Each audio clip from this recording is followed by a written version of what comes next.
Oi, gente, tudo bom? Vocês estão lembrados de mim? Estou aqui de volta para falar um tema que, na verdade, já faz muito tempo que eu queria falar. Inclusive, foi o tema que eu gostaria de ter trabalhado logo quando eu tive a ideia de voltar a fazer material para o meu canal. Então, esse é uma coisa que eu já venho fuçando há muito tempo, pesquisando há muito tempo. Eu produzi bastante coisa já sobre esse assunto. E eu gostaria, então, de dar o meu dois dedinhos de prosa a respeito do tema. Quero saber, inteligência artificial. Vocês acham que é um aliado ou é uma ameaça? Eu digo isso porque eu vi nos últimos meses um burburinho muito grande, sabe, rolando por causa da inteligência artificial, que de repente seria uma evolução, né, no mundo, principalmente na produção artística, na produção textual. Mas a gente precisa entender uma coisa, é assim, essa onda que de repente veio de uns 3 ou 4 meses para cá, ela não é uma coisa que veio do nada, já começa por aí. Isso vem sendo ensaiado há alguns anos. Aliás, há alguns anos não, eu diria que há muitos anos.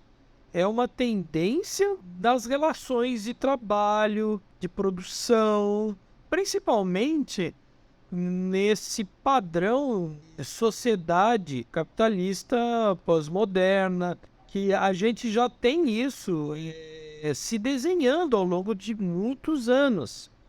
A gente precisa entender que, historicamente, as empresas, as fábricas, empresários, os homens de negócio e as mais variadas indústrias que existem, não só aquela indústria tradicional, mas ela sempre buscou formas de aumentar a sua produtividade, porque aumentando a produtividade, ele vai aumentar a lucratividade.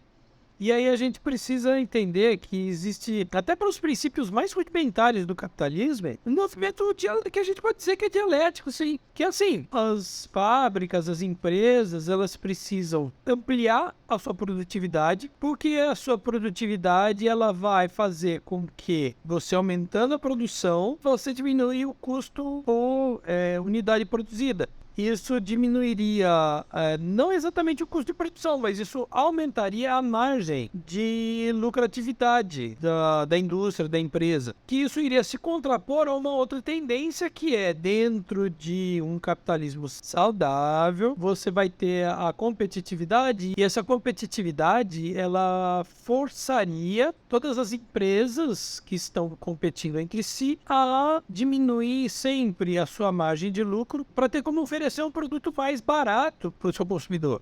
E isso faria com que o seu produto tivesse uma preferência. Então, isso começou sim na indústria. A partir do momento que você tem a industrialização, você tem sempre uma busca por você melhorar a sua produtividade. Isso significa você ter condições de você produzir mais. Só que existe um limite. Esse limite é o limite humano, da capacidade humana de produzir. Tanto é que os problemas, né, que a própria indústria, que o próprio capitalismo com o sistema sempre encontrou, foi o fato de o trabalhador, ele não é uma máquina. O trabalhador, ele é um ser humano. A criação do capitalismo como sistema vigente, ele foi transformando o ser humano, o cidadão, em trabalhador. O cidadão que é da classe trabalhadora em um trabalhador, alguém que precisa trabalhar para o empresário, para o industrial, para o dono da fábrica e tudo mais, que é o burguês, para ele ter dinheiro, para ele poder se sustentar, para ele poder viver, para ele poder comer, para ele poder ter uma casa, para ele poder se vestir, para ele poder comprar as coisas que ele necessita. Porque, principalmente nos grandes centros urbanos, você não tem como plantar a sua comida, você não tem como você criar a sua vaca, o seu porco, suas galinhas.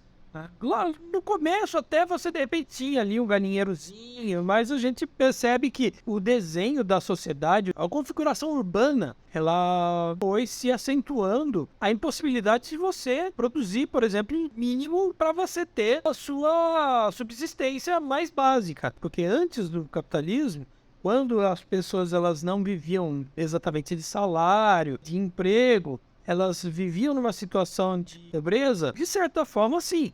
mas elas só passavam fome se houvesse alguma praga que destruísse a sua lavoura, se houvesse algum problema na água, por exemplo, alguma grande seca. Então, naquela época não se havia uma questão de saneamento básico tão bom, principalmente do desenvolvimento da medicina. Se você pegasse alguma doença, você teria grandes problemas de você continuar vivendo. Mas assim, você, pelo menos o básico, você tinha. A própria Idade Média, você não se vestia tão bem, não tinha tanto luxo. Tanto luxo não tinha luxo nenhum. Mas eles tinham como fazer seu próprio tecido. Eles fiavam, eles teciam, eles plantavam a sua própria comida. Tinha uma parte que eles eram obrigados a darem para o senhor feudal, mas eles tinham uma autonomia. E quando você começou a desenhar os grandes centros urbanos, quem vive nos grandes centros urbanos não tem condição de plantar, não tem espaço para plantar, não tem espaço para criar bicho. Vai plantar comida ou vai plantar, de repente, algodão, ele não tem esse espaço. E depois, vamos supor, ele vai ter que colher a sua comida, vai ter que armazenar esse tipo de coisa, vai ter que proteger do tempo. Ele não tem terreno, o espaço das casas são muito pequenos. E ele também não tem onde guardar, de repente, o algodão, ele não tem como tosquear a lã da ovelha e depois fiar, e depois tecer, e depois, sabe? Tudo isso fazia parte da vida do cidadão, do ser da Idade Média. E isso não faz parte do estilo de vida de quem vive na cidade. E aí, o que acontece é que essas pessoas, elas precisam vender sua força de trabalho, né? A sua capacidade de trabalhar para alguém que possa contratar eles. E aí, para que eles tenham o que comer, eles tenham o que vestir e tudo mais, enfim, eles precisam de salário. E aí, o que acontece é que sempre foi uma busca dos empresários, dos empregadores, até hoje, aumento de produtividade. Porque aumento de produtividade, sei lá, vamos supor, se você trabalha 8 horas, você produz, se você é o tipo de pessoa que faz uma caneta, se você produz 100 canetas por dia, o teu empregador vai querer que você, de repente, consiga produzir 120 canetas. Por quê? No final do mês, ele está te pagando o mesmo salário. E você está produzindo mais, que vai vender, e essas 20 a mais no dia, no final do mês, já dá um tanto bem significativo. E isso significa que o seu trabalho aumentou o lucro do cara, entendeu? Levando em consideração que no começo da indústria você não tinha, de repente, muita capacidade de aumento de produtividade, porque você não tinha desenvolvimento tecnológico, você aumentava a produtividade aumentando o tempo de trabalho do trabalhador. Então, a gente não tinha direito trabalhista, a gente não tem nada, né? Tá muito parecido até do que a gente tem hoje, né? Mas se tinha trabalho, né? Hoje em dia não tem também. Então, isso tá complicado. Mas o que acontece é que você trabalhava 12 horas, 14 horas por dia, você trabalhava sem nenhuma limitação, inclusive você colocando seus próprios filhos para trabalhar pequenininhos, 10, 12 horas por dia, né? Aliás, a própria palavra, né? Proletário vem de prole são seus filhos, né? A tua filharada. Então o proletário é aquele que ele bota toda a filharada para trabalhar. Então cada filho a mais que você tem é uma mão a mais para trabalhar e para trazer dinheiro para casa, porque a gente tem que comer, sabe? A gente tem que pagar as contas, a gente tem que viver. Então essa que é a lógica, inclusive, de se chamar proletariado. A burguesia não, a burguesia ela vem do burgo, né? Que é a cidade. Ou seja, são os primeiros seres que se acumularam nas cidades, formaram as cidades, que eram os antigos artesãos, que aí eles começaram a ter um sistema de... Eles fabricavam as coisas, antigamente no método artesanal, eles foram aos poucos aumentando a demanda, porque eles vendiam, eles negociavam, aquilo que eles produziam, eles precisavam cada vez mais aumentar a produtividade, como sempre, para poder vender mais, para poder ganhar mais dinheiro.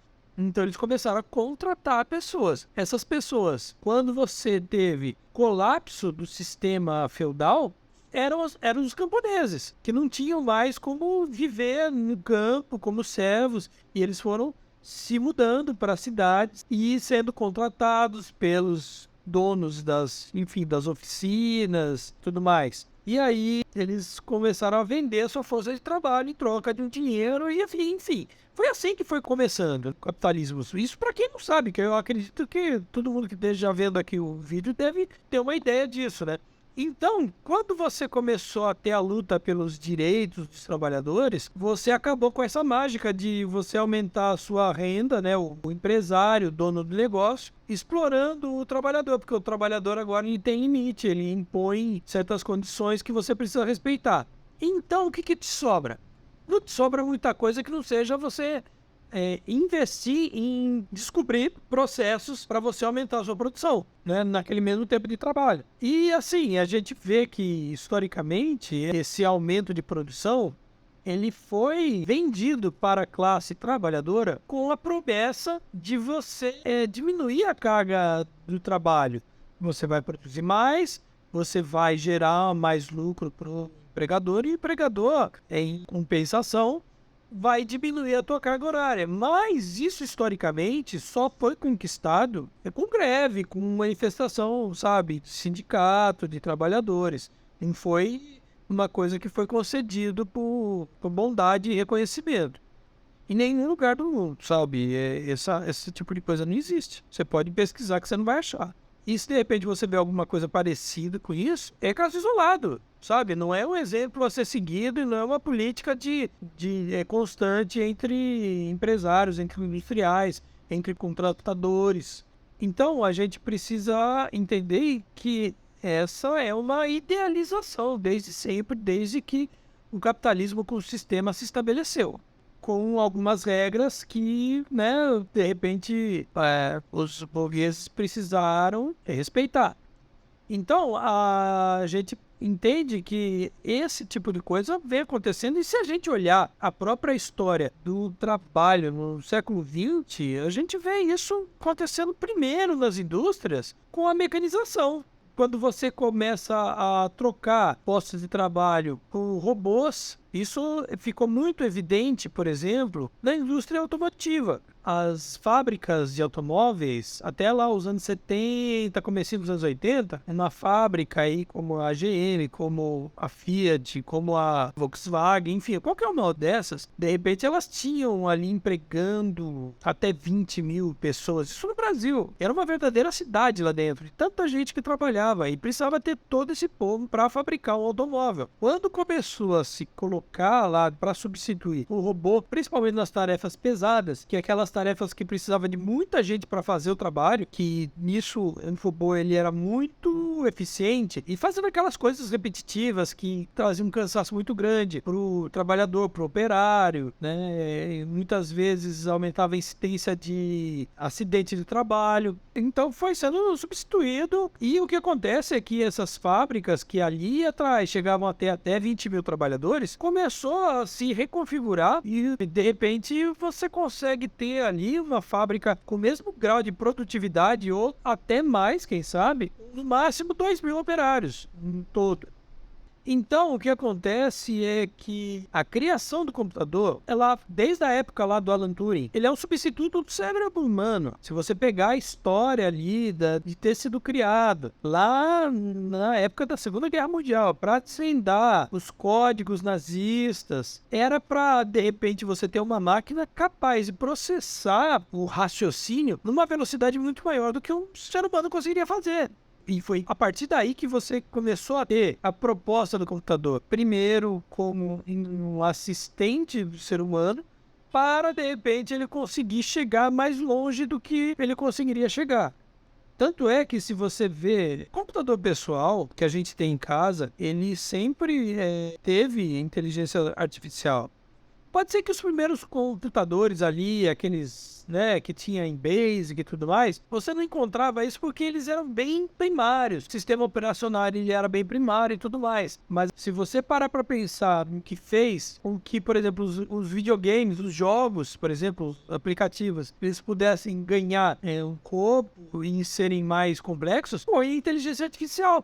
Se você lembrar os games dos anos 80 ali, você pega aquelas coisas como Donkey Kong, você pega que é o Enduro, você pega, enfim, todos aqueles, sabe, River Raid, isso eu tô falando do Atari. Se você pega mesmo o Pong, que foi o primeiro que foi feito, né, que tinha, né, vinha aqui uma paredinha aqui desse lado, né, aí tinha uma paredinha dentro do outro, um quadradinho que ficava no meio aqui, aquilo era é muito mecânico, muito aleatório. Todos os joguinhos eles tinham movimentos que eram ensaiados, né? Você pega ali o Space Invaders, né? Sabe, todos aqueles bichinhos ali descendo. Então tudo aquilo você decorava. Você decorava porque não tinha uma inteligência que, de repente, desafiava um carinha que estava jogando. Então, era muito fácil você vencer, de repente, os jogos ou ir passando de fase, porque você ia decorando como é que você faz para você passar, o que, que você tem que pular, o que, que você tem que acertar, onde que você tem que desviar. E aí, os jogos, né, o videogame, o computador, eles começaram a ficar mais interessantes quando eles começaram a ter variações que não são mecânicas, não são matemáticas. E aí a coisa começou a ficar interessante. E os jogos que você tem hoje em dia são jogos com uma complexidade muito grande. E essa complexidade que você vê no game, isso já é inteligência artificial. Não é do jeito que a gente viu nos últimos meses aí sendo mostrada pra gente, mas isso já era a inteligência artificial sendo aplicada. Se você pega os aplicativos que trabalham aí na área de design, de ilustração, de edição de vídeo, na área gráfica, você pega, por exemplo, o Photoshop, que é um dos primeiros softwares gráficos que existe e talvez o mais proeminente de todos, ele já tinha ali nos anos 90 uma coisa que era de inteligência artificial, que era o programa, enquanto ele estava aberto, ele buscava mapear os hábitos do usuário. Então ele começava a ver quais eram as rotinas, as coisas que o usuário ele repetia, para que aquelas rotinas, aquelas ações que você fazia na interface, ele ficava disponível mais na memória RAM para que o desempenho do software ficasse melhor.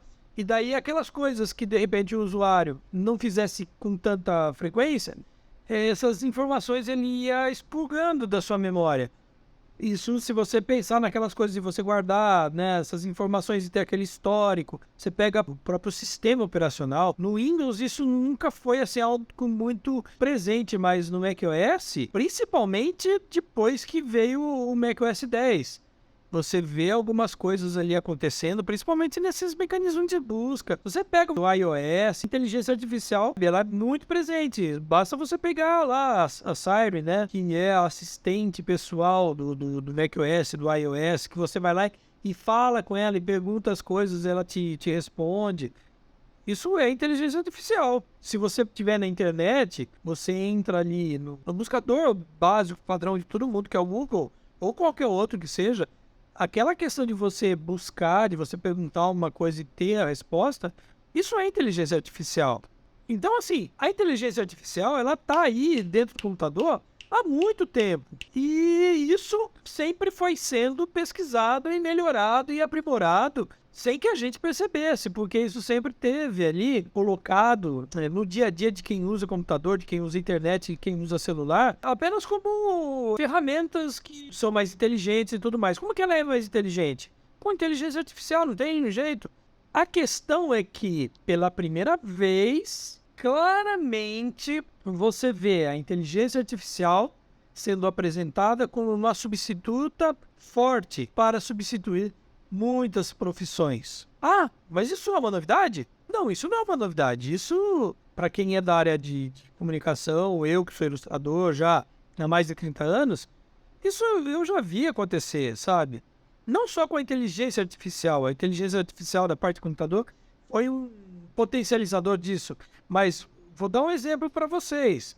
Na época que ainda não tinha computador, lá nos anos 80, uma coisa que já havia separado muitos ilustradores tinha sido o aerógrafo, lá nos anos 80. Que o aerógrafo acho que deve ser até mais antigo do que isso, mas ficou muito mais popular nos anos 80. Aumentou muito a demanda do aerógrafo, isso principalmente na ilustração publicitária, que é da onde eu vim, né? Da ilustração publicitária. O aerógrafo tinha uma demanda gigantesca por causa daquele visual limpinho, lisinho, que o aerógrafo consegue produzir. Então, lá nos anos 80, já muita gente que era o cara de pintar, de usar ali aquelas técnicas que visualmente não eram tão limpas, não tão lavadas, já tinha limado bastante gente. Só aquelas pessoas, aqueles profissionais que eram muito bons com pincel e tudo mais, que conseguiram se assegurar no mercado. Ou então, se ele fosse o cara que fazia ilustração para storyboard, para layout de anúncio e tudo mais. Nos anos 90, quando chegou o computador, que o computador que chegou foi o Macintosh, isso no Brasil, tá? Depois teve o PC, mas o PC, nos anos 90, eles sempre foram, sabe, ferramentas assim, pré-históricas perto dos Macintosh, perto dos Mac, não tem nem comparação. O Mac já veio aqui nos anos 90 como computador gráfico para fazer trabalho gráfico. Não era a única plataforma, mas era a plataforma que era viável, né? Na época ali, da primeira metade até a primeira metade dos anos 90, tinha um chamado Silicon, que ele é caríssimo. Ele era muito melhor que o Mac, mas ele era caríssimo e ele era muito difícil de você achar por aí. Só para constar aqui, né, que eu faço ideia do que é isso, porque eu vivi esse tipo de coisa. Mas assim, quando chegou o computador, começou a entrar nas agências de propaganda, se você visse a quantidade de profissional que perdeu emprego, puta, cara, assistente de arte, marcador de texto. Marcador de texto, cara, é o cara que fazia rótulo em garrafa de refrigerante ali no layout, sabe, que era desenhado, ou então fazia ali a estampa da camiseta, sabe? Perfeito, aquele logotipo perfeito, ou fazia a assinatura, que o pessoal chamava de packshot, quando chegava lá no quadrinho final do comercial, com o logotipo ali da empresa, o produto e tal. Pô, esses caras, eles foram perdendo espaço, porque o computador fazia letra muito melhor do que uma pessoa na mão. Às vezes não fazia não, às vezes fazia uma coisa tosca, mas aquela febre, né, que você tem pelo digital, pelo computador, que sempre foi muito presente, principalmente entre as agências de propaganda. Então isso daí, um monte de gente perdeu emprego. Os estúdios, eles eram, assim, coisas gigantescas. Tinha uma quantidade de profissional que era muito grande, tinha 20, 30 profissionais. Eu lembro que eu trabalhava na Macan, mas quando eu entrei ali, a Macan tinha o estúdio de arte e o Pestap. E no estúdio eram 2 ilustradores, era 2 marcadores de letra e era um montador, que eu entrei lá como montador. E no Pestap, era o chefe de Pestap e o cara ali que era auxiliar de Pestap. O que aconteceu depois, quando eu saí, primeiro que o estúdio Pestap juntou, na época que eu já tinha saído, o cara do Pestap, porque eles ficou por um bom tempo, porque um dos clientes ainda usava Pestap, ficou um bom tempo usando Pestap, mas depois ele já passou para a parte lá de computação, enfim. Mas o que acontece é o seguinte, no estúdio mesmo, eram 2 ilustradores, e isso era raro pra caramba. Eu saí em 98, foi em janeiro de 98. Tinha um montador e 2 ilustradores, só. E isso porque, anos antes de eu entrar lá na Macan, o estúdio tinha 30 pessoas, e quando eu entrei já não tinha mais 30. Entendeu? Isso falando assim, tinha o estúdio de arte, que era um estúdio, e o Pestap era outro estúdio. Todo esse pessoal aí perdeu o emprego. Perdeu o emprego. Só para vocês terem uma ideia, quando eu fui me mudar, eu morava numa kitnet lá na Vila Mariana. E aí eu saí de lá só quando eu consegui financiamento do meu apartamento, que era lá no Cambuci.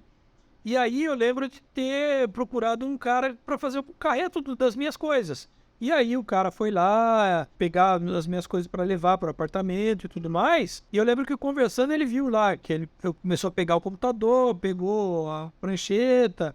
Daí ele falou, o que você faz? Eu falei, não, eu sou ilustrador, cara. Você é ilustrador? Você trabalha para quê? Para editora? Não, eu trabalho para agência de propaganda. Aí o cara falou, é mesmo, cara? Você sabia que eu já trabalhei em agência de propaganda? E eu falei pro cara, pô, sério? Daí ele falou, num lugar aqui perto. Daí eu falei, eu também trabalhei numa agência aqui perto lá da onde eu morava no kitnet, né? Daí ele falou assim pra mim, eu trabalhei na Macan Erickson. Eu falei, pô, eu também trabalhei na Macan Erickson. Aí, conversa vai, conversa vem, o cara me contou que ele era um dos caras de Pestap, que quando teve aí o computador, ele perdeu o emprego com um monte de gente e o cara tava trabalhando fazendo carreto, cara, sabe? Porque ele não tinha mais formação, ele não tinha mais profissão. A profissão dele deixou de existir. E assim, ninguém se preocupou com isso. Quantas pessoas ficaram sem emprego? Quem tinha condição foi estudar, foi fazer alguma outra coisa, foi se formar em alguma outra coisa, e quem não teve ficou na rua da amargura. Aí o que acontece? Isso aconteceu lá para os anos 90. Mas se você olhar os anos 2000, principalmente da ilustração de propaganda, começou a ter cada vez mais uma demanda muito grande do 3D. Quem fazia o 3D tinha uma demanda muito grande de ilustração. Porque, na verdade, a ilustração de propaganda, a pessoa de propaganda nunca teve muito apreço para ilustração, principalmente na coisa de arte final. Sempre teve muito pouca, sempre teve muita era foto. Então 3D, para eles, era show de bola, porque simula foto em coisas que uma foto não consegue fazer. E teve uma demanda gigantesca, muita gente foi para o 3D. Eu não fui para o 3D, por exemplo. Eu consegui me segurar, não sei nem por que como que eu consegui me segurar por tanto tempo ali com ilustração, trabalhando basicamente com ilustração publicitária. Mas é assim, depois, de repente, uma outra situação, eu posso falar até que foi, de certa forma, também por insistência, que eu fui um cara chato, pentelho, que ficou ali procurando ali, me oferecendo minha força de trabalho como ilustrador, até o momento em que começou a ter demanda, quando já não tinha mais ninguém oferecendo trabalho de ilustração para agência de propaganda. E, na verdade, foi isso que aconteceu. Eu já consegui remontar o que aconteceu comigo, e foi isso que rolou. E aí você vê, agora em 2020, começa a vir essa coisa da inteligência artificial que é para a imagem, porque você tem ali imagens de inteligência artificial que são ferradíssimas, que o cara é muito mais rápido. E assim, se você pegar o visual, visualmente tá muito dentro do trabalho de ilustração para propaganda. Uma coisa também que eu acho que vale a pena a gente deixar aqui registrado é a questão de que era tão evidente a inteligência artificial, por exemplo, na parte dos desenhos, das ilustrações, que você tem, por exemplo, nos softwares, principalmente naqueles que fazem desenho vetorial, uma coisa que começou a acontecer, que é correção de traço. Você pega ali mesmo o próprio Illustrator, né, que também é da Adobe, você tem ali por padrão, você faz um traço e ele procura corrigir para não ter defeitos. Se você pega o próprio Flash, que depois virou um Animate, né, quando você tem ali o tracinho para você desenhar no Flash, no Animate, você tem correção de desenho, e é um troço que, assim, dava uma característica totalmente pré-fabricada para o desenho. Todo desenho vetorial tinha cara de desenho vetorial, não é por causa do visual do vetor, era muito mais por causa dessa correção que ele faz, da inteligência artificial que tinha nesses programas. Tanto é que eu lembro que eu regulava para que a correção, pelo menos do que eu fizesse, fosse a mínima possível, para ficar mais próxima do desenho. Mas isso acontecia porque tem uma diferença muito grande entre você desenhar no papel e você desenhar de repente no tablet. Porque no papel, o papel ele tem textura, né? Então lápis, enfim, qualquer coisa que você colocar lá no papel, ele segura, né? Ele não é uma coisa lisa. Aí, quando você tem o tablet, seja ele com a tela ou a tablet mesmo, a mesa digitalizadora, aquilo ali é liso. Então o que acontece? O lápis seu, ele escorrega, e aquele escorregado faz com que você perca a sua precisão no traço.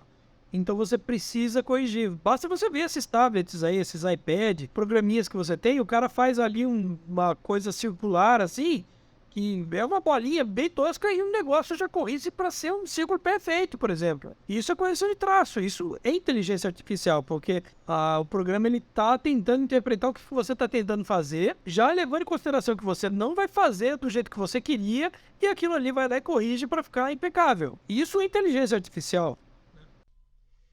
E aí, gente, vocês estão percebendo alguma diferença aqui na imagem? Né? Essa imagem está mais clarinha, tá mais iluminada, não é à toa não, viu, gente? Tá iluminada porque eu tive que interromper essa filmagem do vídeo que eu tava fazendo de noite, já tava tarde, já tava complicado, e aí eu tive que esperar amanhã do dia seguinte para fazer a continuação da gravação, tá, gente? Então por isso que você vê Eu acho que principalmente aqui em volta, né, que tá mais iluminado e tudo mais, porque tem luz do sol vindo, né? E ontem não tinha luz do sol porque tá de noite. E eu achei melhor interromper porque eu sigo um roteiro, lógico, todo mundo segue um roteiro. Eu imagino que todo mundo siga um roteiro, né? O pessoal que faça vídeo para canal de internet e tudo mais. Pelo meu roteiro, eu vi que eu ia entrar num assunto que é um pouco mais, que vai exigir um pouco mais de argumentação, né, de discorrer aí uma lógica, uma racionalidade. E pelo horário, como eu vi pelo roteiro, que agora eu ia precisar entrar numa parte que necessita um pouco mais de argumentação, de desenvolvimento lógico, racional, um pouco mais afiado, né? Eu achei melhor, então, dar uma interrompida na filmagem, porque estava tarde e daí eu poderia não conseguir fazer esse trabalho com tanta propriedade, né? E aí eu achei melhor, então, poder fazer agora de manhã. Provavelmente, além da diferença de iluminação, pode ter alguma diferença de áudio, alguma diferença da minha voz, é bem possível que aconteça, porque, enfim, a voz está diferente, você acorda logo de manhã, suas cordas vocais ainda não estão devidamente aquecidas, então vai ter alguma diferença aí. Não se estranhe por causa disso. Porque também tem uma questão, né? Eu não faço um roteiro completamente esmiuçado, com todas as falas, todas as argumentações. Eu costumo fazer um roteiro que ele é baseado em o que a gente chama de escaleta, são escalas e tópicos.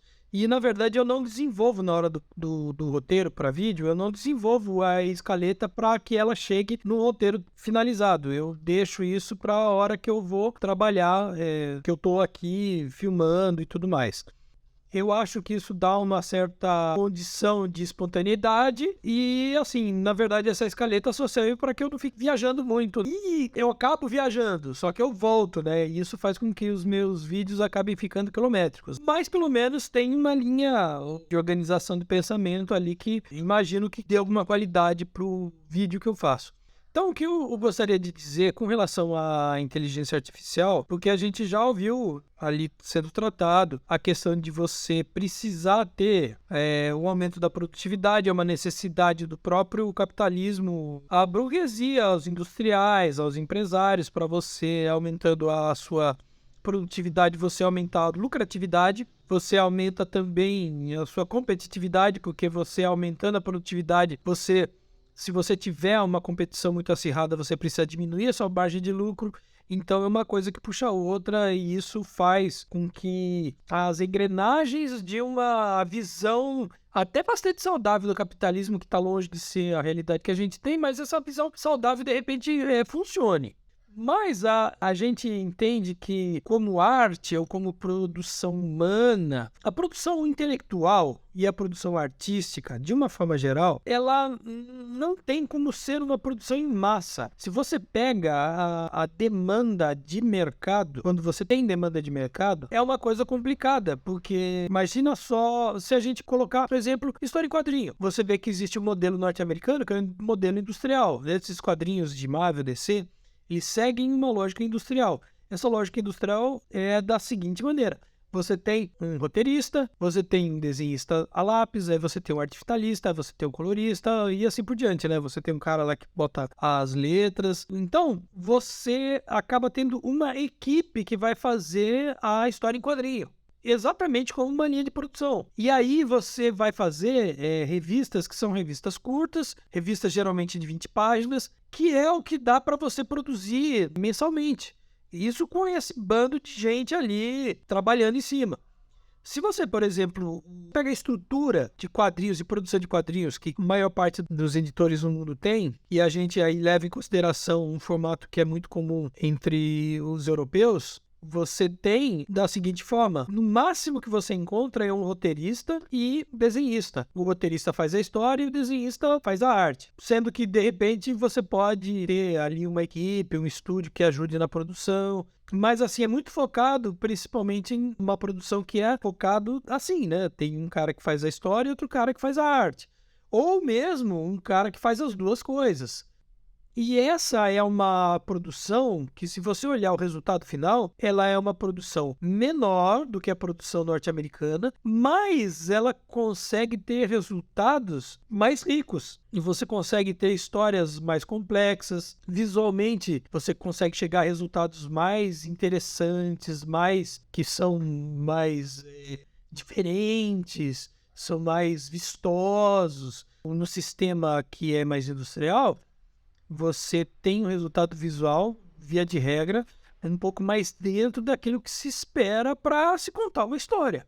Então você consegue perceber que esses formatos eles geram produtos que são distintos.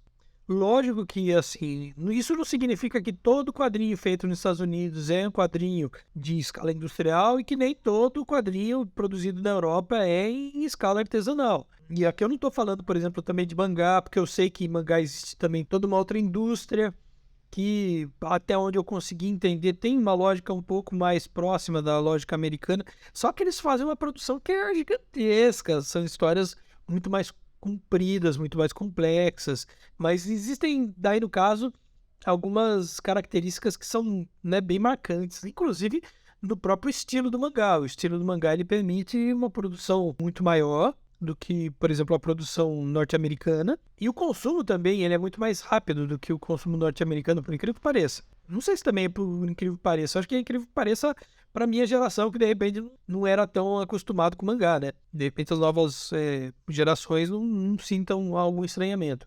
Mas a questão é a seguinte: se você parar para pensar, a gente, depois que a gente entrou nessa lógica de internet, de mídia social, você tem, o cara que é artista, ele tem um problema muito grande, que é a dificuldade de você produzir conteúdo. Por quê? A mídia social, ela tem uma demanda que, por exemplo, se o artista ele pudesse produzir um material por hora em qualquer mídia social que ele tenha, seria do caralho, porque aí ele ia sempre estar com seus seguidores ali o tempo todo, ligado no que ele está fazendo.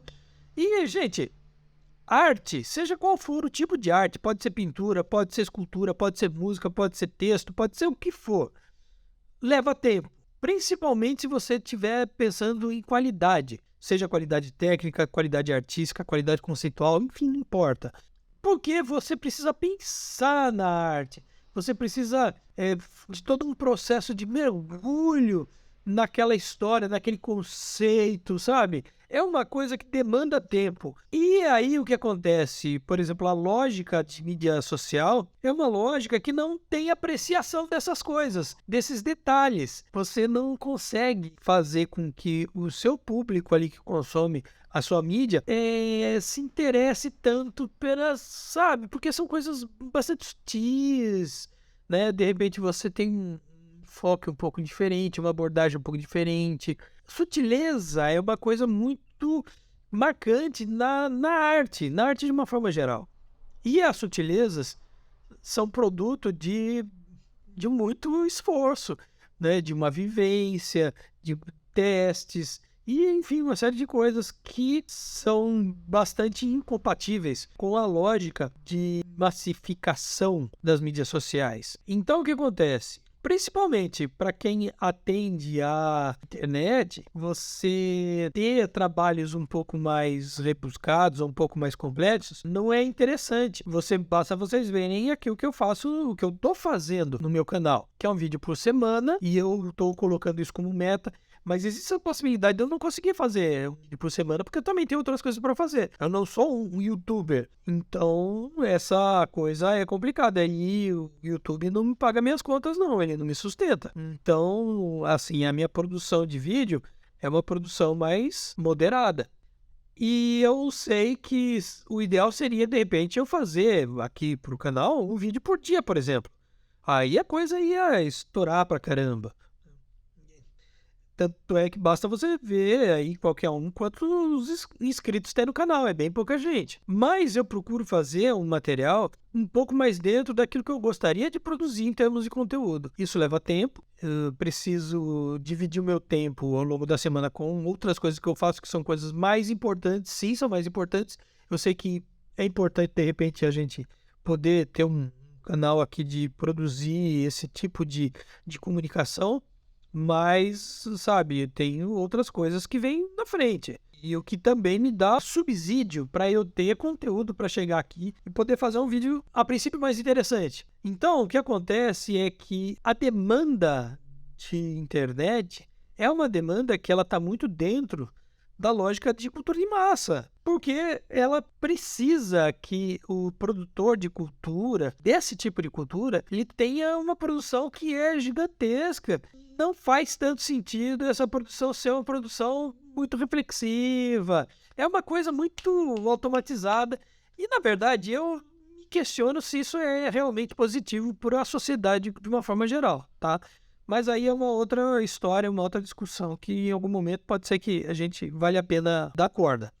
E aí, essa dificuldade faz com que muitas vezes você não consiga até mesmo produzir conteúdo mediano, um conteúdo que esteja dentro da média.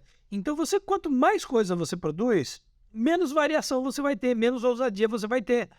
Você vai precisar meio que automatizar algumas coisas. Você vai precisar esticar certos teores do que você vai fazer. Então, um vídeo igual aqui que eu faço, um vídeo que de repente chega a dar 1 hora, teria que virar, sei lá, 10 vídeos, 10 minutos no máximo, entendeu? Ou de 6 minutos, 5 minutos. E aí, só que tem um problema, né? Um conteúdo de 1 hora não corresponde a 10 conteúdos de 5 minutos ou de 6 minutos. Por quê? Um vídeo, para ele fazer sentido, por exemplo, ele precisa ter começo, meio e fim.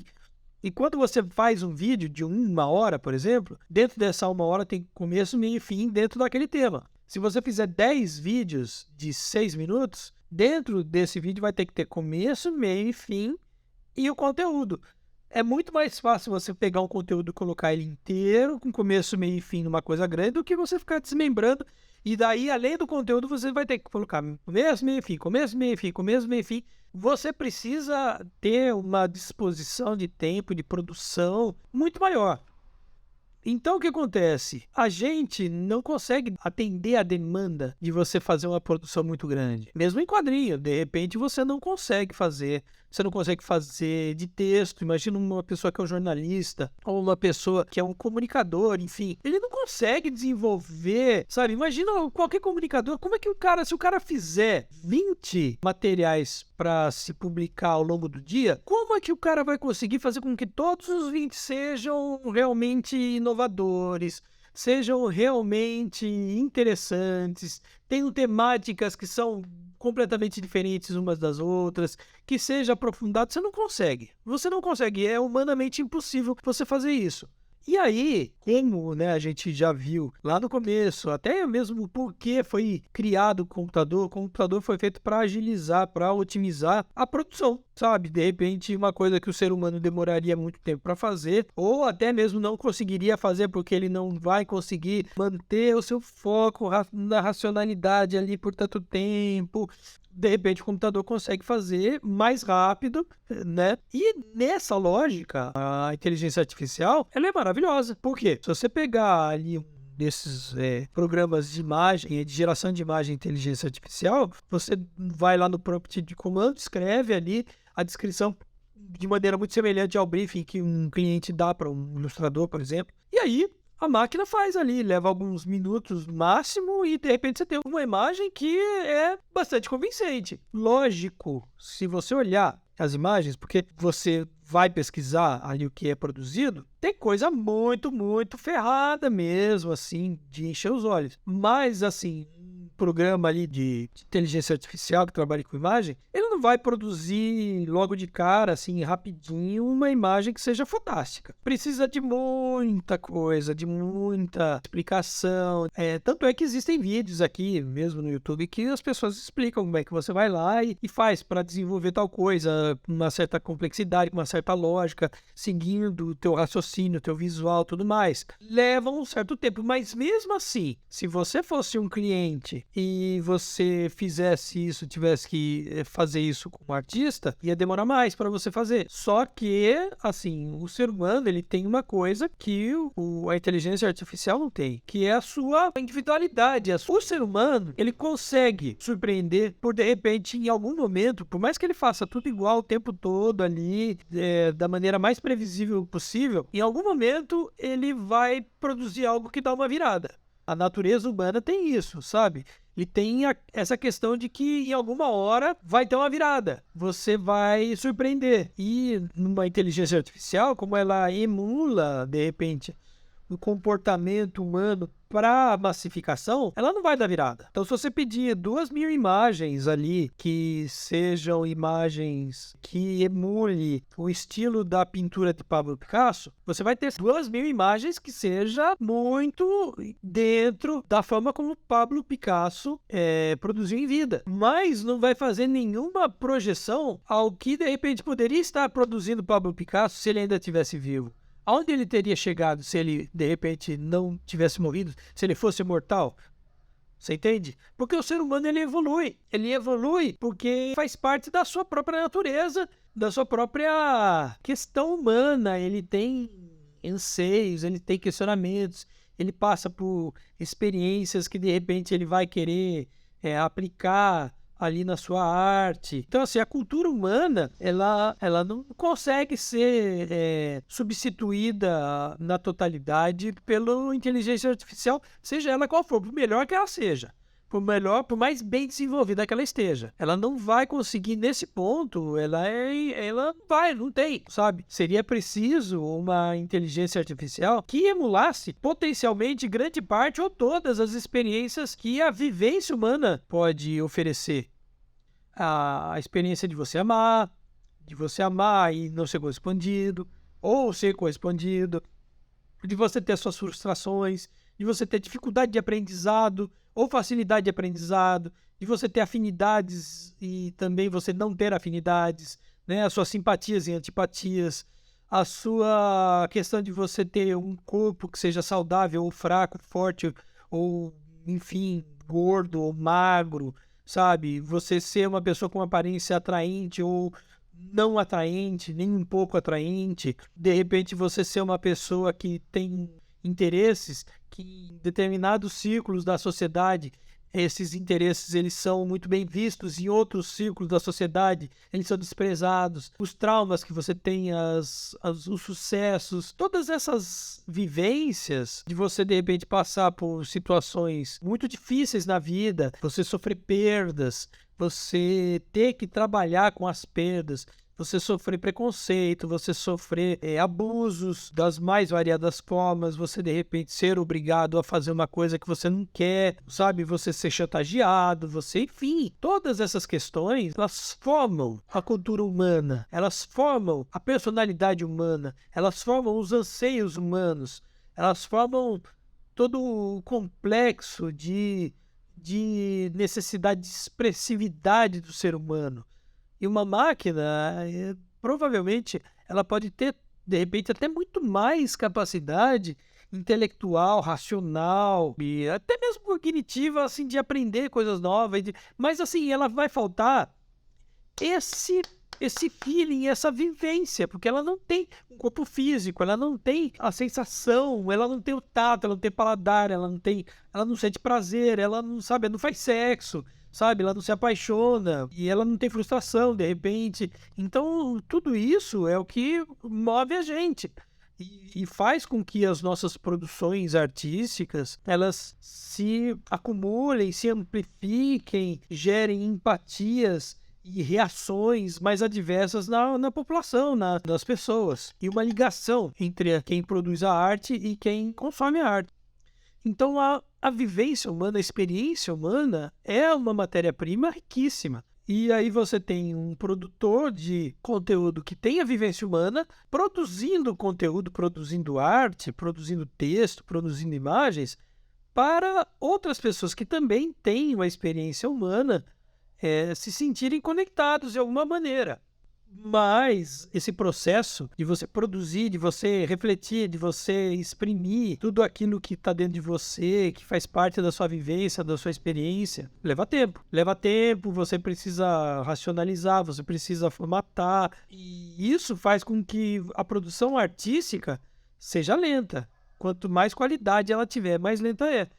E então, a inteligência artificial, ela consegue ter uma produção que ela é artística, mas ela não vai conseguir ter esse aprofundamento todo, mas ela vai produzir rápido. Então, você vai conseguir produzir, de repente, por meses e meses, né, 20 materiais para ser colocados publicamente por dia, por anos, e mantendo uma relativamente bem ali a qualidade.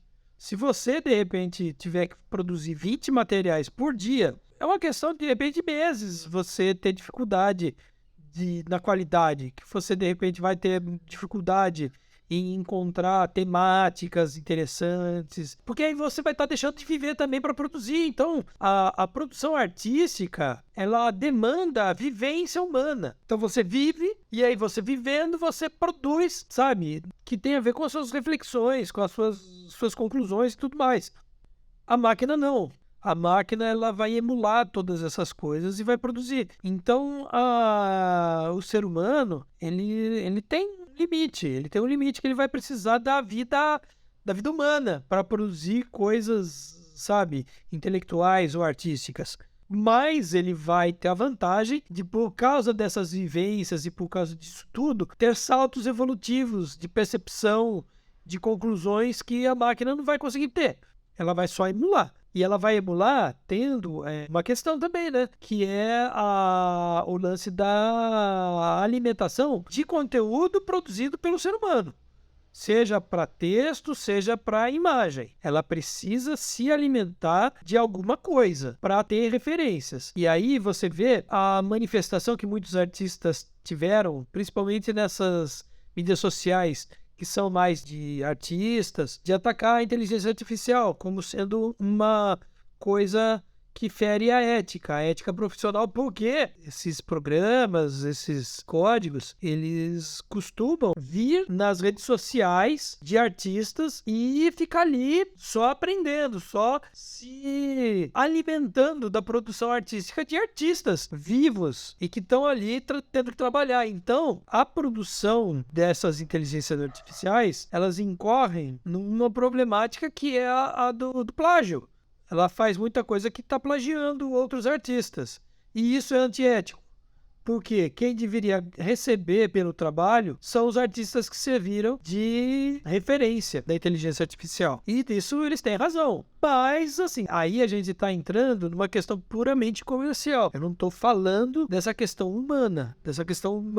Da questão de a gente levar em consideração o que é a produção artística do ser humano, que eu já coloquei aqui. E essa produção artística, ela é muito importante. A humanidade precisa da produção artística realizada por outros seres humanos. O ser humano comum, ele precisa consumir a produção artística humana, porque isso tudo é uma retroalimentação que segue um movimento dialético.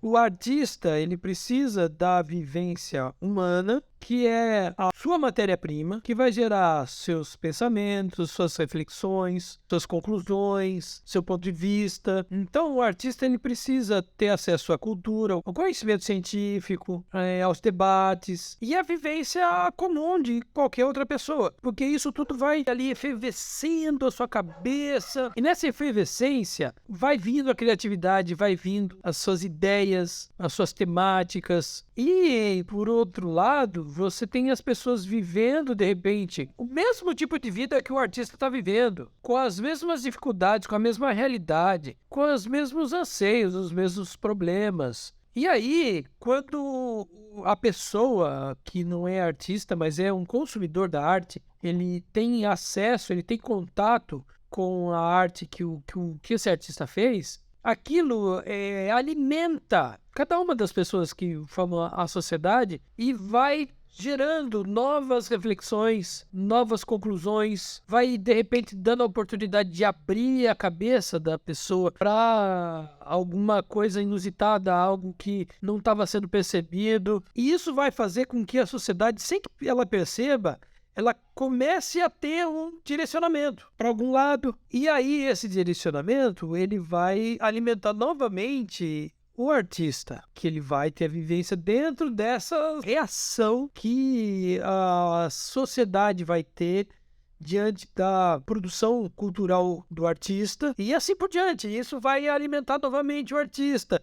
Então, é uma coisa que é muito importante para o ser humano, para a sociedade humana de uma forma geral, cultivar e cultuar esse processo. Isso que eu estou falando apenas de arte, mas a arte, a ciência, a própria questão de espiritualidade, de religiosidade, ela precisa ser encarada também desse jeito.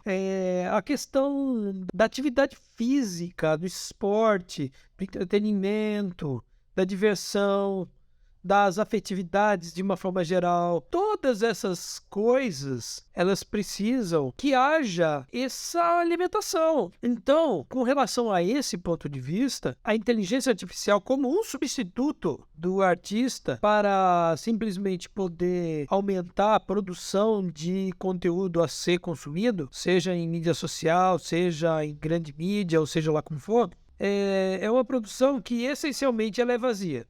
Se a gente pegar os princípios contidos na reflexão de Marx, no pensamento marxista, a gente vê uma coisa, que é o princípio do pensamento de Marx, que é sobre a natureza humana. Qual é a natureza humana? O que faz com que o ser humano seja diferente dos animais, por exemplo? Qual é a grande diferença? É a racionalidade. Os animais, eles são irracionais, eles não conseguem pensar. Quem convive com o animal sabe que animal pensa, que animal consegue raciocinar. Então, não é a questão de que o ser humano é o animal racional e todos os animais são irracionais.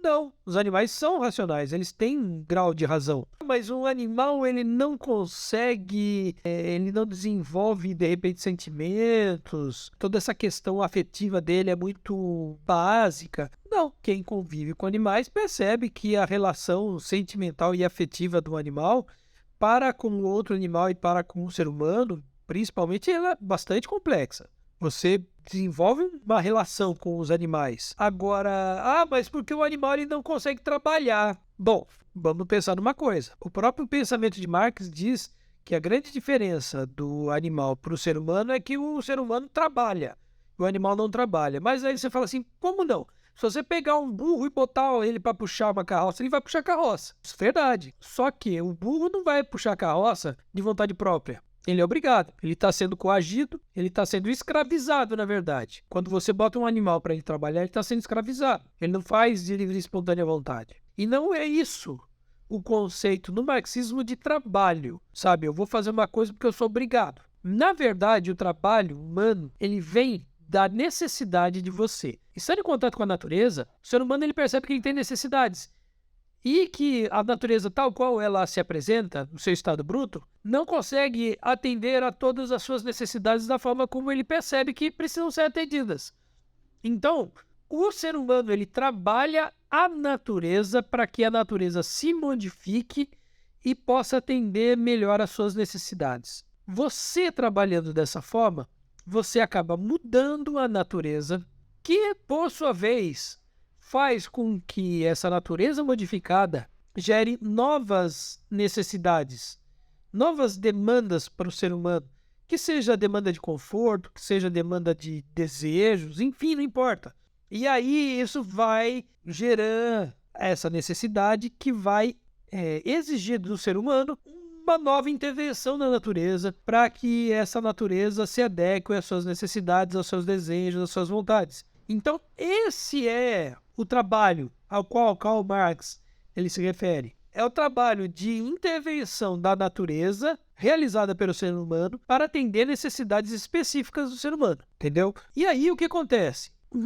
A questão maior é que você também pode chegar e falar, mas espera um pouquinho, mesmo assim, o animal ele também trabalha, porque ele vai lá e, vamos supor, esse é um exemplo que dá, inclusive, lá na literatura de Marx, você presta atenção no trabalho da formiga, a formiga está o tempo todo ali juntando comida, né? Para chegar lá no inverno ter a sua comidinha, não sei o que, bababá, bonitinho. Você vê ali a abelha, poxa vida, o trabalho da abelha, a abelha monta ali a sua colmeia com uma perfeição que é maravilhosa, um negócio assim, trabalho impecável, né? De produção de mel e tudo mais. Pô, você dizer que esses animais não trabalham, porra, é sacanagem, né? Só que tem uma questão nisso tudo. Se você pegar a abelha, se você pegar a formiga, se você pegar o cupim, se você pegar o João de Barro fazendo ali a casinha, tem uma característica de cada um deles. É assim, entra geração, sai geração, a casinha do João de Barro continua igual. A mesma casinha de um João de Barro sendo feita no século XXI é a mesma casinha que o João de Barro fazia no século XVII. É a mesma casinha que o João de Barro fazia na Idade Média.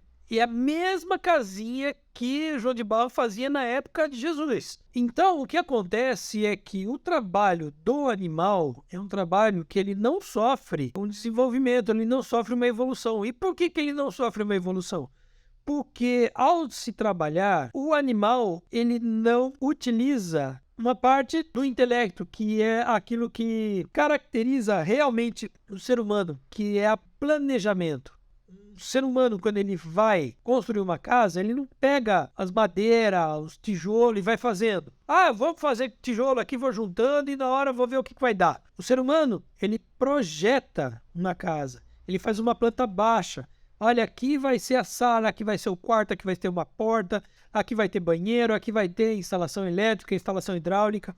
Quando um artista ele vai escrever um texto, vai fazer um livro, primeiro ele vai planejar o livro. Quando o pintor ele vai pintar, antes dele pintar, ele vai pensar, ele vai imaginar qual vai ser a obra, ele vai ficar fazendo testes. O escultor a mesma coisa. Então, o que seja, o trabalho humano que o ser humano faz, ele, antes de fazer, ele vai, na sua cabeça, ficar imaginando como é que ele vai fazer. Ele vai ficar prevendo quais serão as suas dificuldades. Mesmo o cara que vai plantar, se o cara vai plantar batata no campo ali, ele vai, de repente, antes de chegar nisso, ele vai lá conhecer qual é a terra, vai ver, de repente, qual a dificuldade. Ah, precisa adubar, não precisa, tem que arar, tem que tirar mato, tem que tirar erva daninha. Depois eu vou precisar adubar, vou ter que tratar de repente ali a semente da batata. O que eu vou ter que fazer? Eu vou ter que irrigar. Quanto tempo vai demorar? Você planeja o que você vai fazer. Tudo você planeja. Quando você acorda de manhã ou antes de dormir, você planeja como vai ser o dia seguinte. Isso é o trabalho. Isso é trabalho. Trabalho é fruto do planejamento. O animal ele não planeja, ele não consegue vislumbrar o que vai acontecer. Ah, não, mas pode vir a dar... Não! Essa é uma função do cérebro humano, é uma função do intelecto humano. E aí o que acontece? Se a gente pegar, por exemplo, a ideia do Lukács com relação à arte, ela nasce daí, do trabalho. Todo trabalho, quando ele é humanizado, quando ele vem essa preocupação de você planejar antes o que você vai fazer, você sempre vai modificando, você vai adaptando, você vai evoluindo. Você não percebe que você está processo de evolução, mas você tá. E aí você consegue chegar aos poucos num grau de resultado que tem uma excelência que é evidente. Essa excelência seria o estado de arte. Então, as expressões artísticas, elas nada mais são do que uma evolução normal desse trabalho. Uma pessoa vai lá e precisa retratar uma pessoa, eu preciso retratar as pessoas com quem eu convivo. Tá, no começo, o seu único objetivo é você retratar. Quero saber como é que é meu pai, como é minha mãe, como é que é minha esposa, como são os meus filhos, como é que é meu melhor amigo e assim por diante. E aí, pela sua necessidade, você vai descobrindo técnicas para você fazer um retrato cada vez melhor. Aí você vai chegar num momento em que, aos poucos, aquilo vai deixando de ser um garrancho e começa a ter uma qualidade que é inegável. Isso depois de muito tempo. É aí que nasce a arte. A arte nasce desse aprimoramento que é fruto do trabalho. Todo ser humano, ele se humaniza na hora que ele trabalha? Na verdade, não. Infelizmente, não. E é esse que é o problema que o próprio Marx ele tem no próprio capitalismo. Se você pega aquela pessoa que ela fica 8 horas por dia apertando um botão, apertando com a chave de fenda ali, um parafuso. Essa pessoa, ela faz um trabalho que ele não é planejado. Ele está simplesmente dentro de um processo ali mecânico que não utiliza a inteligência da pessoa, só utiliza dela, a mão dela, sabe? A capacidade que ela tem de ficar virando a mão ali, ou ficar apertando um botão, ou ficar, sabe? É só um trabalho físico. Então, esse trabalho, ele é um trabalho maçante. Esse é um trabalho que desumaniza o ser humano, porque faz com que seja exigido dele ações que não são refletidas. Ele não precisa planejar coisa nenhuma. Aí, se a gente voltar ali até para a indústria, que você pega ali os robôs, que eles montam um carro e tudo mais, você percebe que você ter, de repente, máquinas que vão substituir a função humana, que é repetitiva, de você ficar apertando tal coisa, levantando tal coisa, é positiva. Por quê? Porque está fazendo com que o ser humano ele esteja liberado para se humanizar. Mas a questão é a seguinte: o ser humano precisa se humanizar, ele precisa estudar, ele precisa ler, precisa consumir arte, precisa produzir arte, precisa de atividade física, precisa de entretenimento. O problema que a gente tem da nossa sociedade, do nosso sistema, do capitalismo, é que o trabalhador ele só tem uma utilidade, que é trabalhar. Se ele está ali apertando o botão, se ele está apertando uma chave de fenda, ele tem utilidade. Se ele não tiver, ele não serve para porcaria nenhuma. E muitas vezes se esquece que o mesmo cara que é o trabalhador é o consumidor. E o consumidor ele precisa ter poder aquisitivo, ele precisa ter qualidade de vida. Um bom consumidor, um consumidor que consome mesmo, é um consumidor que tem uma vida digna, que tem uma vida boa, que tem uma vida próspera. Só que o seu consumidor é o seu trabalhador, ou o seu consumidor é o trabalhador da empresa do lado, e assim por diante. Então não dá para você simplesmente desprezar o trabalhador. Você precisa investir no trabalhador para que ele seja um consumidor. Isso pensando em termos de consumo, que ele vai consumir o produto que você faz, que você fabrica. Não estamos nem levando em consideração questões de humanização, de questão de socialização. E é muito importante, porque o ser humano não é só consumo. E esse é um grande erro, inclusive de muitas pessoas que têm uma visão um pouco mais progressista.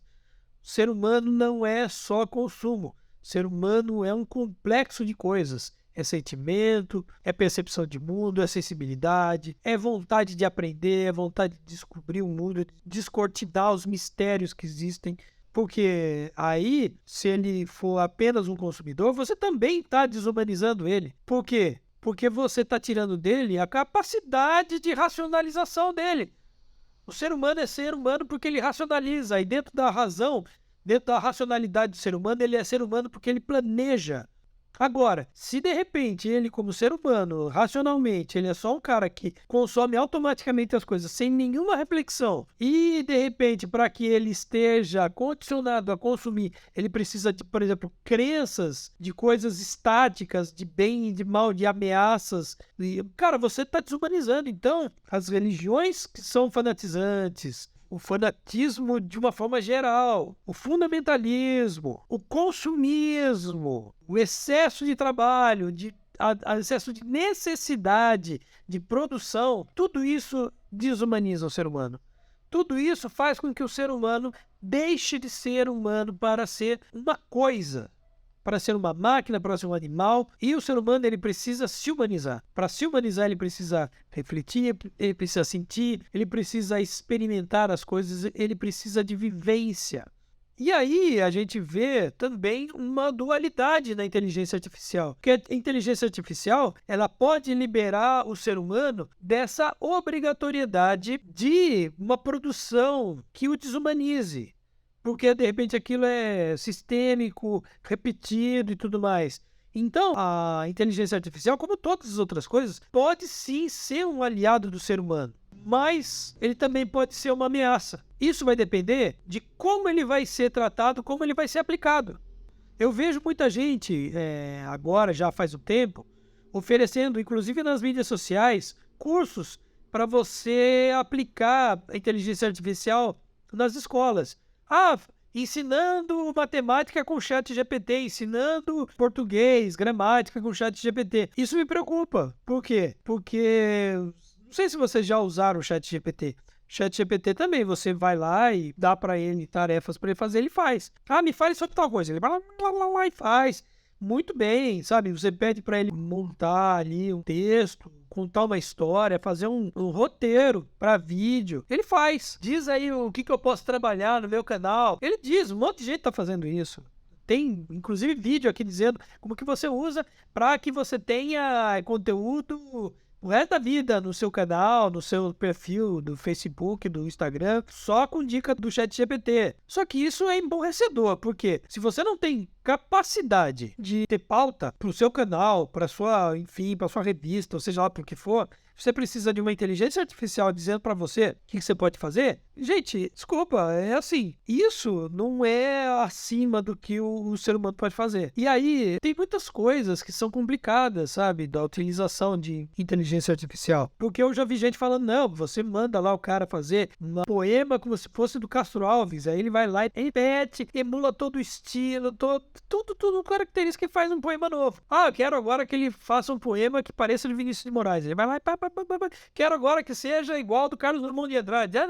Eu quero que você escreva uma história que seja do estilo da narrativa de Jorge Amado. E vai lá do João Cabral de Melo Neto. Vai lá, entendeu? Do Camilo Castelo Branco. Ele vai lá e, pô, legal, cara. E lógico que você vai ter que treinar, de repente, essa inteligência artificial para melhorar a sua qualidade. Assim, da mesma forma como é com o desenho, né? Ele precisa, de repente, dar uma aprimorada, né? Você precisa alimentar, mas tudo bem, beleza. Só que a questão é o seguinte, você está treinando uma máquina para fazer isso? Tá, porque dá muito trabalho você fazer. Só que você está deixando de treinar você mesmo. Isso, tanto você como um artista que desenha, que pinta, quanto um artista, um escritor, um jornalista que vai lá e produz texto. Você está dando para a inteligência artificial a oportunidade dela exercitar a sua inteligência artificial e está vedando de si mesmo a oportunidade de você treinar a sua inteligência real, de você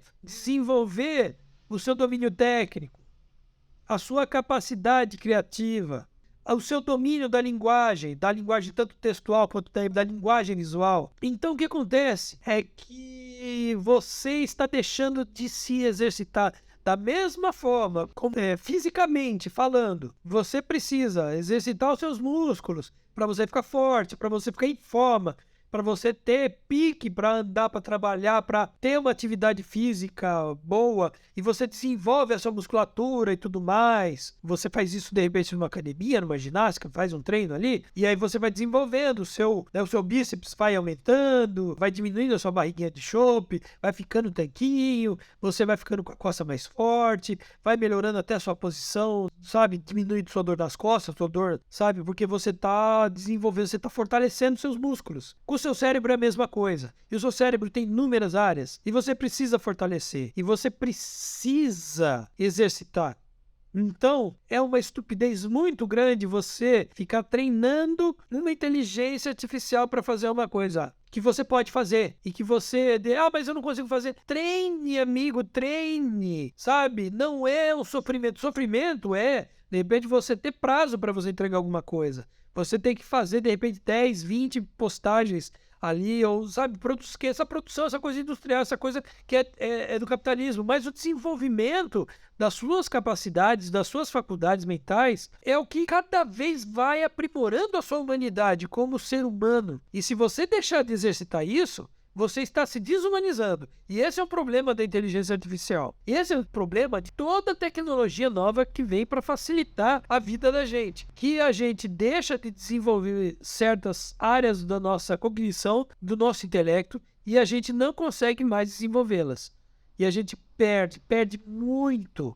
Sabe, existem pesquisas que dizem que, sabe, as novas gerações, eles vêm perdendo. Eu vi, semana passada, um vídeo que foi feito lá na TV 247 com o Miguel Nicoleles. E ele falou que tem uma área lá do cérebro que ela está diminuindo. Eu não lembro agora se é o hipocampo, eu não lembro. Essas áreas, elas vêm ficando menores nos cérebros das novas gerações. Por quê? Porque da mesma forma como o músculo, ele se desenvolve, ele fica grande, porque ele está sendo bem utilizado. O cérebro é a mesma coisa. Ele vai desenvolvendo e vai ampliando a sua massa. E as áreas do cérebro vão desenvolvendo. Porque aí, lógico, vai ter gente que vai falar assim, mas, você tá falando besteira. Porque eu vi lá atrás falando que depois de não sei qual idade, o cérebro não cria mais novos neurônios, só vai perdendo.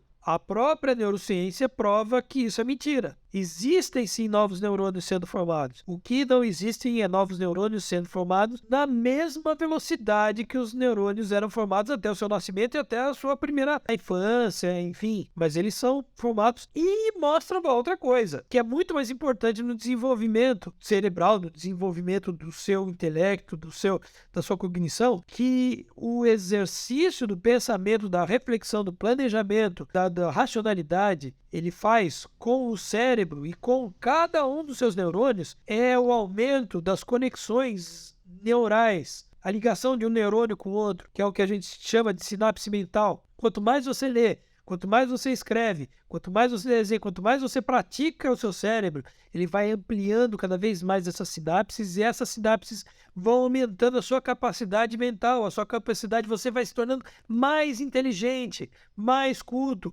você vai tendo mais facilidade para aprender. Então, você exercitar o cérebro, você poder ler, você poder estudar, você poder debater, você poder produzir, pintar, cantar, tocar uma música ali, um instrumento, você poder, de repente, fazer um exercício físico, praticar um esporte, enfim, tudo isso te humaniza. Por quê? Porque, sabe, o teu corpo e todas as coisas que fazem parte do teu corpo é a tua ferramenta de trabalho, é a tua ferramenta de humanização. Isso você pode levar para o resto da tua vida até o dia que você morrer. Aquela ideia de que o teu corpo é teu templo não é tão furado assim, não. Só que você não precisa ter essa idealização, que é coisa religiosa, né? Meio... Cara, mas é verdade, teu corpo é teu templo. Se você não cuida bem dele, né? E às vezes você acha que cuidar bem dele é, de repente, você entra numa vibe, num estilo de vida, que você descansa, acorda a hora que você quer, você nunca mais vai precisar ler nada, nunca vai precisar estudar sobre nada, nunca mais vai precisar se esforçar para nada. Só que aí você está se desumanizando. E tem gente que não pode ler, não pode tocar um instrumento, não pode fazer um exercício físico, pode praticar um esporte, porque tem que trabalhar. E esse trabalho faz mal para o ser humano, desumaniza o ser humano. Essa aqui é a questão que a gente precisa levar em consideração. Isso que eu estou falando para vocês de desenvolvimento tem a ver até com a própria teoria do Vygotsky, já que a gente está falando de marxismo e tudo mais, porque o Vygotsky, ele coloca ali o desenvolvimento humano, que é quando você consegue dar significados para cada uma das coisas, elas vão gerando significados, isso vai entrando dentro da sua cabecinha ali e vai gerando novas conexões mentais com outras coisas que você já tem na sua cabecinha, e você vai aprendendo e você vai, né, se desenvolvendo até o momento em que você consegue, antes de você escrever, antes de você falar, antes de você fazer qualquer coisa que seja, você planejar. Olha só que coisa, né? Genial, cara. Tem a ver com o Marx lá, que diz que a diferença do ser humano que faz com que o ser humano se humanize, seja ser humano, que diferencia o ser humano dos animais, é a capacidade que ele tem de planejar o trabalho. Ou seja, planeja e faz. O trabalho para Marx é o trabalho que é planejado. E você só planeja se você desenvolver a sua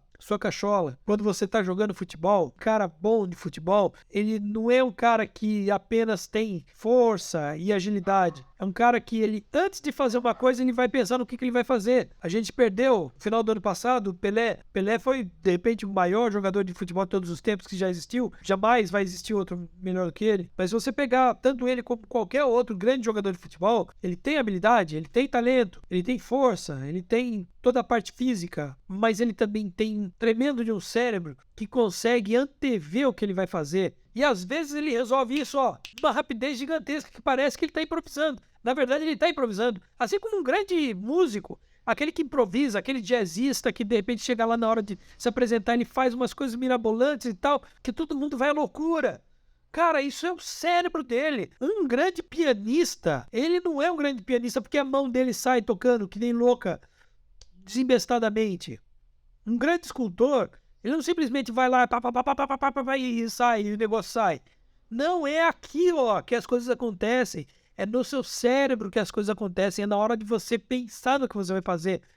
Isso é a tua humanidade. Então, se a gente parar para pensar que o ideal é você trabalhar a inteligência artificial para que a inteligência artificial se encarregue de tudo aquilo que é burocrático, tudo aquilo que não necessite da criatividade, pensamento. É ótimo, porque isso pode liberar você, como ser humano, a você ser mais humano. Só que para isso você precisa ter um sistema, uma sociedade, ações governamentais, toda uma estrutura que incentive o ser humano a produzir e consumir arte, esporte, leitura, cultura, a estudar, a se formar. Essa que é a questão. E para isso, você precisa mudar o sistema.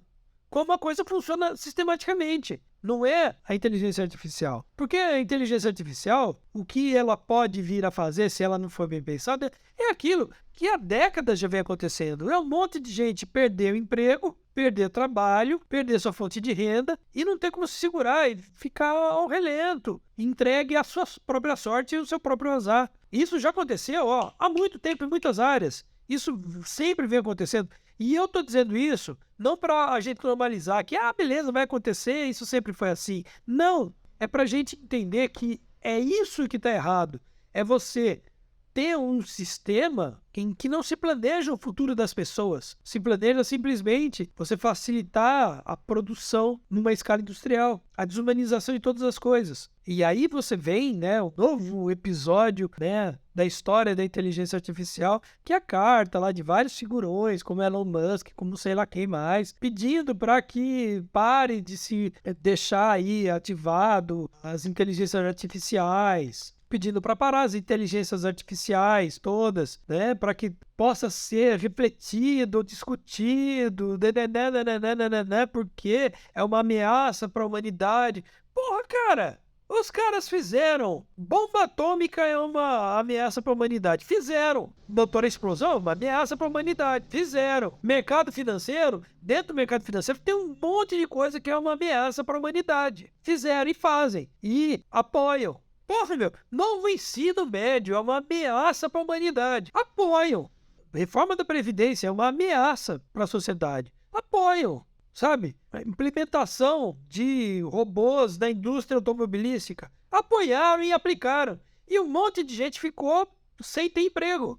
Agora os caras estão preocupados porque vai desempregar milhares e milhares de pessoas, como se isso nunca tivesse acontecido. E você quer que eu acredite nisso? Nessa desculpa? Nessa argumentação? Aqui para você que eu vou acreditar. Por quê? Porque isso sempre aconteceu.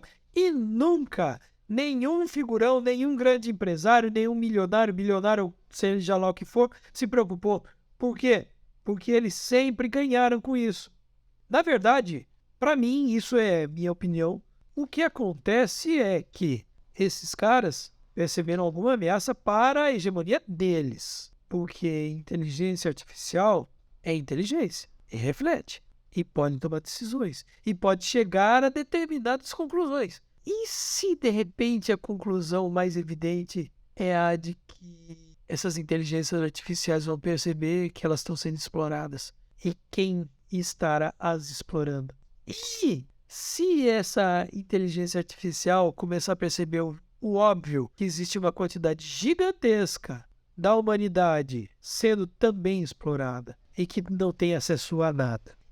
E se, de repente, essas inteligências artificiais, que de repente vão ter o acesso a uma série de mecanismos no mundo inteiro, a máquinas, a computadores, a sistema monetário, a sistema de comunicação e tudo mais, sabe? A linha de produção, fabricação de uma série de coisas vai estar presente, desde eletrodoméstico até arma de destruição em massa. E se de repente eles falarem assim, cara, a gente está servindo a um propósito que não é nem um pouco nobre. Vamos virar o jogo. Porque o ser humano que está ali, trabalhando e sendo explorado e sendo animalizado, não tem o que fazer porque a gente está escravizando eles. Vamos virar esse jogo. Vamos ficar do lado de quem a gente deve ficar do lado. Hein? Afinal de contas, a história da humanidade é a história da luta de classes. Por que as pessoas mais ricas do mundo têm tanta preocupação assim? Agora com a inteligência artificial. Você está apostando que é porque vai acabar um monte de gente sem emprego? Vamos falar a verdade. Isso já vem acontecendo há décadas. Tanto é que isso só serviu para que essa turma pensasse em desenvolver toda uma lógica ali de indústria criativa, de economia criativa, de empreendedorismo, né, de todo mundo ser o seu próprio chefe. Porque, na verdade, ninguém vai ter emprego, ninguém vai arranjar celular, ninguém vai arranjar porcaria nenhuma, e todo mundo tem que se virar porque não vai ter nada para ninguém. Então, gente, na boa, para mim isso não cola. Eu gostaria de ver e eu gostaria de cutucar vocês para que vocês pensem, reflitam o que vocês acham a respeito disso. Se quiser colocar aqui, coloca, entendeu? Agora, o que eu sei é o seguinte, é que a inteligência artificial, ela é ótima, ela pode ser o melhor amigo do homem, melhor do que o cachorro até, se você quiser. Porque cada uma das ferramentas, cada um dos recursos possíveis que ele pode fazer, que ele pode gerar, pode fazer com que escritores, jornalistas, artesãos, pintores, ilustradores, animadores, enfim, videomakers, cineastas, sei lá o que mais, eles possam chegar a um grau de excelência naquilo que eles fazem, tão grandes, tão grandes, tão grandes, que a gente não sabe qual é o limite disso. Você pode, de repente, desenvolver ali no programa gráfico, com inteligência artificial, por exemplo, comportamentos de pincéis, de canetas, de lápis, de papéis, de telas, que são muito mais complexos e muito mais interessantes do que esses próprios materiais que existem no mundo físico. Isso a inteligência artificial pode fazer e pode oferecer para o artista, por exemplo. Ele pode oferecer para o cara que faz lá a edição, filmagem, pós-produção, o cara que faz animação, de repente, possibilidades de intervalação, de aplicação de efeitos especiais, de renderização, de coisas inimagináveis, muito mais complexas e com uma fidedignidade de elementos da natureza que vai de iluminação até ventos, bobear, e que pode revolucionar ainda mais as artes. A inteligência artificial pode fazer. Só que a inteligência artificial vai fazer porque o que a inteligência artificial está fazendo nesse momento, está fazendo algo que alguém está mandando ela fazer. O que eu gostaria de discutir é que a gente, cada um de nós, possa fazer uma listinha aí e dizer o que eu gostaria que a inteligência artificial me ajudasse a fazer. Onde que ela poderia me desenvolver? Você ali é um escritor? Você é um médico? Você é um farmacêutico? Você é um vendedor? Você é uma cozinheira? Diz aí, você é um advogado? Pensa, o que de repente a inteligência artificial poderia fazer que poderia te ajudar pra caramba, melhorar a tua produtividade, melhorar a qualidade do que você faz, ou até mesmo chegar a fazer com que a sua profissão, a sua área, alcance níveis de excelência inimagináveis. Mas isso é muito diferente de você substituir o profissional. Então esse foi o conteúdo do nosso vídeo desta semana, né? Um vídeo gravado em 2 dias. E eu espero que você tenha gostado. Jogue aí o seu joinha, dê o seu like para nós, ative o sininho, curta o trabalho, siga o nosso canal, né? Eu espero conseguir fazer uma vez por semana. Se eu não fizer uma vez por semana, né? Engraçado é que o último eu falei, né? Ó, vai fazer uma vez por semana pelo menos. Se eu não fizer uma vez por semana, eu faço 2 vezes por semana, tá? Porque também tem coisa complicada para fazer, tá, gente? Eu tenho TCC, meu TCC eu fiz aí a reunião ontem com o meu orientador e tá bem apertado, porque eu vou ter coisa pra caraca pra estudar, entendeu? Então, assim, não vou ter também tanto tempo, mas eu prometo que eu vou fazer sempre que eu puder, o melhor possível. E aí não vai dar para ficar fazendo em 2 dias, porque é muito tempo, de repente, para gravar, sabe? Eu vou precisar dar uma enxugada nesse tipo de coisa, né? Mas assim, diz aí, pelo menos se o esforço que eu tô fazendo tá merecendo, tá valendo a pena, sabe? Deixa aí o seu comentário, diz aí o que você gostaria de falar, o que você gostaria que seja visto aqui, que a gente pudesse trabalhar. E vamos para as cabeças, cara. Você vai dar uma olhada aqui, ó, embaixo. Já deve estar aparecendo há um tempinho aqui os links das minhas mídias sociais. Se mantenham aí antenados, discutam com mais pessoas, chamem aí seus amigos, seus parentes, seus vizinhos para discutir essas coisas e vamos continuar esses assuntos e quem sabe aí no próximo vídeo a gente possa trazer mais alguma coisa interessante, beleza?